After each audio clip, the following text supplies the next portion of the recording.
Hey Discord users, today I'll show you how to change your age on Discord using your laptop. Unlike other settings, age can't be changed directly in your profile. You'll need to contact Discord support. Let's get started. Step 1. Open your web browser on your laptop and go to Discord's support website at support.discord.com. Step 2. Scroll down and click on Submit a Request in the top right corner, or look for the Contact Us option. Step 3. Select Appeals and Age Update Requests. Step 4. Fill out the form with your Discord email, username, and tag.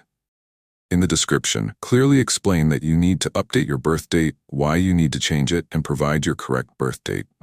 Step 5. Prepare identification proof. Discord will likely ask you to verify your age with a government-issued ID or passport. You'll need to attach this to your support ticket or in a follow-up email. Step 6. Submit your request and wait for Discord support to respond.